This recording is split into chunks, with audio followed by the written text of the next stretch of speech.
Welcome back અને આગળ વાત કરીએ અમદાવાદ શહેર માત્ર મનપાના ચોપડે સ્માર્ટ સિટી છે અને આવું એટલા માટે કહેવું છે કારણ કે મનપાની વરવી વાસ્તવિકતા વસ્ત્રાલમાં છતી થઈ ગઈ છે। વસ્ત્રાલ વિસ્તારમાં દૂષિત પાણીની વર્ષોથી સમસ્યા છે। પ્રથમ એવન્યુ સહિતની સોસાયટીમાં દૂષિત પાણી વર્ષોથી આવે છે। એએમસી દ્વારા અપાતું પાણી ગંદુ આવતા હોવાના સ્થાનિકોના આરોપ છે। પીવાના પાણીમાં ગટરનું પાણી ભળીને આવતું હોવાનો લોકો દાવો કરી રહ્યા છે। दूषित पानी ने कारणे स्थानिकों बीमारीओना रोग पण वधी गया है। सोसायटी में घरे घरे झाड़ा केस नोंधाय छे। एएमसी में अनेक रजूआत करवामां आवी छे, परंतु आज दिन सुधी तेनुं कोई ज परिणाम नथी आव्युं। स्थानिक कोर्पोरेटरे मात्र एक टेंकर मोकली संतोष मानी लीधो।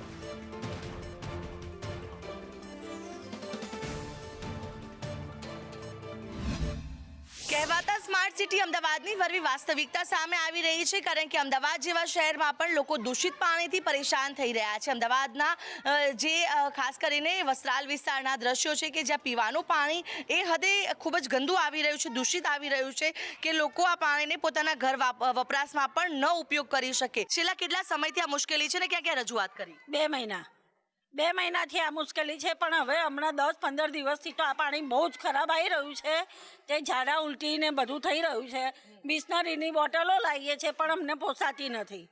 હવે એ કેટલા વખત ટેન્કર જે ચૂંટાઈને આવેલા હોય એને કીધું તો એક ટેન્કર મોકલે છે। હવે આટલા 36 મકાનમાં એક ટેન્કરનું પાણી ક્યાં લેવાનું, શું કરવાનું? શું કેવું છે આપનું? કેટલી મુશ્કેલી પડે છે ઘર વપરાશ માટે? પાણી આવું દૂષિત હોય, પીવાનું પાણી નથી આવતું ત્યારે મુશ્કેલી તો ઝાઝી છે।